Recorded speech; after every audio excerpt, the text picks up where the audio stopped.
Welcome back. I'm joined now with Ibrahim's dad, Dr. Dogar. Welcome.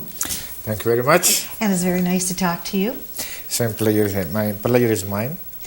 Your son Ibrahim finally made that trip from Pakistan to Canada, even though you kept in touch regularly, visits, email, phone calls, but it's not quite like having him here with you. What was the most difficult thing about not having your son with you 24/7? Well, there are many of them. It's very, very difficult to categorize which one because everything has its own importance. Even his closeness, talking to him, spending time with him, playing with him, helping him in studies.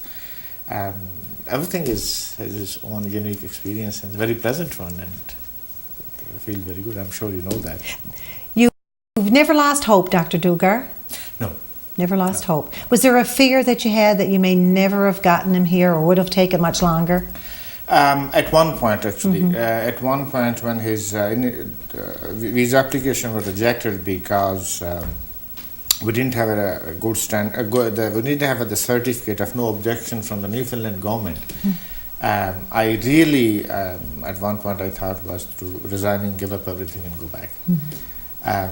But deep down I had a hope because I'm on the right and I believe that he has to be here. Yes. So when we applied for the appeal against the decision, that was a hope. But delay was a little bit difficult because there is a 9-month time period to waiting time for the appeal will be heard. So those 9 months were difficult. But a little bit uncertain as well because depending upon what the immigration officer there has written in the decision, which at that time we didn't know. So the delays and the red tape, so to speak, with the bureaucracy and everything, was it more so with the Canadian than the Pakistani, or? No, it was only with the Newfoundland government. Oh, okay. Nothing to do with the immigration department in federal government. Pakistani government has practically no role in that. What we needed was a no objection certificate from the Newfoundland government, and that took time for the Department of Child Welfare to organize that and arrange that. So that was basically delay. Okay. Well, the good news is Ibrahim is home with you, but had he not been home during or after the assassination of the Pakistani leader Benazir Bhutto, do you think there might have been some delay in the process of getting him here? I don't know because the visa process is dealt with by immigration department in the federal government, which run parallel with the embassy in Pakistan. So obviously, if there is unrest in any country, my understanding would be logically there will be some delays in the process because they would take some more extra precautious effect for the embassy. So probably that would have caused a little bit more delay. I mean, it's logical thinking, but I really don't know how the embassies of people work. Because it certainly upset the country over there. It does, yes, it is. It is. Yeah. I mean, there was for 3 days. There was almost everything was shut down. Practically, everything for 3 days was shut down and no communication. So, if the riots started, then obviously Islamabad will be one of the cities there will be, and that certainly will affect. Because what happens whenever there is a alert or unrest, usually the embassies they shut down. Either they reduce their working hours or they close down for some period of time. So if that would have happened, that certainly would have been. But you didn't have to worry about that. No, I just wondered about that. Yes, no. I had the visa before that. I had a visa in September. The reason I went in December was because he was in his last term in the school there, and the term was starting here in January. So, right. So there was no point in getting him out of the term from there. So his last assessment was done in mid-December. So that's when I went there, and by end of December, 30th of December. I know. It's a wonderful date for you, something you won't forget. Oh, no. Because you just acted immediately once you got the approval. I mean, before, for me, the Christmas came early in September. Exactly. And then after Christmas, the New Year for me was... I can't describe this. Oh, I'm sure. We can only imagine what you must have felt like, not having him here. Yeah. When I had it, I literally had when actually the judge, he gave decision in May, my lawyer congratulated me and I couldn't speak. I for sure. Say a word and I had tears in my eyes. And, he knew. That's right. Oh. Now, it was the same feeling actually coming into the Canadian. oh, I can imagine. I can imagine. Yeah. Now, you had a long flight to go to Pakistan from Gander. What was probably the hardest thing for you? What were you thinking on your way home to get him? Mixed feeling, really. Yes, I'm sure. It was mixed feeling and this and that. And my first actually concern was when we land in Halifax, there will be a lot of snow. Right. And what his reaction would be to see so much snow. That's right. Definitely. But there's, as usual, in Canada, our plane broke down, and instead of 3 hours, we were sitting in the in Halifax? 11 hours. So he had plenty of the snow to look at. But when we landed in the Gander, we landed about 1:45. It was after midnight. And first thing he did was he landed off the plane and he started kicking snow. And I knew. So yes, that's right. yes, for sure. he's home. Now, you were a bit concerned about how he was going to adjust to the new country, the new school system and everything, but he's worked out really well. Perfect. Lot better than even my imagination what I even thought. He did wonderful in school, and I'm very thankful to the Millcrest Academy people as well, and the teacher as well. Obviously, they would be has to be nice. That's right.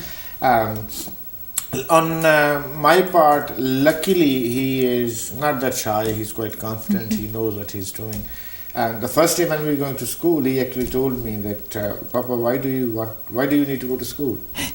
And so I told him, look, I need to sign a few papers. And he said, just tell me where the bus is. And Okay. He done so well with the bus. yes. He didn't want to ride the first day, but No, Papa had to bring him, right? Yes. Now, I know that adjusting to having a young man around the house might have been a very pleasant adjustment. But what some things have changed for you to have him with A you? lot, actually. I don't get to see as much television shows which I used to see. Now what I see is a cricket or whatever is being. That's right. Yes. That's right. I don't have I used to spend quite a lot of time on the internet and in touch with the friends and email, and I just forget about that. In between, I simply can't. The reason is at the moment is I'm until some of my family members arrive. I'm his mother, I'm his father, That's I'm right. his friend, I'm his brother, I'm his sister. So whenever he gets to home, I have to feed him. Then he has to play with me. Then he has to talk with me. Then he has Right. to watch television with me. So I'm everything. You're everything. Oh my. So I have to play multiple roles. That's right. Well, not That's play. right. I have to. I know what you're saying. Yes. Yeah, you're everything to him. A responsibility right as a multiple roles. That's right. That's right. what it is. So. Yeah. In a way, I'm happy as well. I know you are A lot of happy. time I was wasting my time on the internet. Anyway. That's right. Now you're really doing something with a purpose, Yes. right? and the watching news is basically depressing anyway. Oh, yeah, you got that very, right. Very few good news That's true. from around the world. I have to agree with you there. So it's not that I miss very much. Now your relatives they must have found it very hard to see Ibrahim come over here to Canada, but they're planning a visit over here. Well, my parents, to begin with, actually, he was the first child in the next generation. So for my parents and for our family, everything revolves around him. So the first child is always, is always the center of That's right. everything. You know it is. My actually father, he has never been. My mother has been here. He lived for 5 Yes. months and in Grand Valley, and she loved it here. People were very helpful, and she felt welcome because people tried to talk to her, even though she doesn't speak in English or except she can understand words, but the sentences she cannot. But everybody was welcoming, and how are you, how are you keeping, nodding head, and she felt very welcome. And she told me that I'm going to come back here, but don't leave this place. I love it here. Is that right? But my father has never been. And initially when I applied for the immigration, my father used to say that, look, what I do, I have never been out of Pakistan and I'll be bored. You can take your mother, but I'm fine here. I said, okay, you don't have to come, but I have applied for the visa for both of you, so you have to go for an interview if they call you, and after that it's up to your option, choice if you don't want to go. So since Ibrahim has come here, Yes. and I have spoken, I said, why is taking that long to speak? He's changed his tune. Yes. Well, that's wonderful. Why is taking so long for the visa process? So I'm hoping for them to come after the snow and winter, Right. probably in April sometime. Because my mother was here in summer, but snow is something they are not used to, and they will be That's for housebound, sure. not able to. Mobility will be restricted. I'd even But go longer they are- than April. I know, but I hope, my hope. But they are very keen to come straight away. For one reason is obviously they miss him. And the second is for them, they understand that it's me have to work and look after him, so it will be a good help and hand at least until. Yes, that's exactly right. And they'll get to enjoy him and how he's adjusted so well to Grand Falls, Windsor, Newfoundland. Perfect, yes. I'm so happy and so relieved actually. You know you are. Yes. Yeah, I can understand. As a matter of fact, the other day he came from school and he told, I asked him, have you any homework? He said, I'll do it later, boy. So I knew It didn't take long. No, I said, no, he's Oh, he's into it. now I'm waiting for somebody to call him my son. That will be. No, he's just very well. I am so happy. I am so happy for you. And Dr. Dogar, it's a story with a happy ending. Thanks so much. Yes. Thank you very much. I really appreciate. Thanks for Thank you. Well, if you'd like to make a comment on anything you see here on Grand Central, here's how to get in touch with us.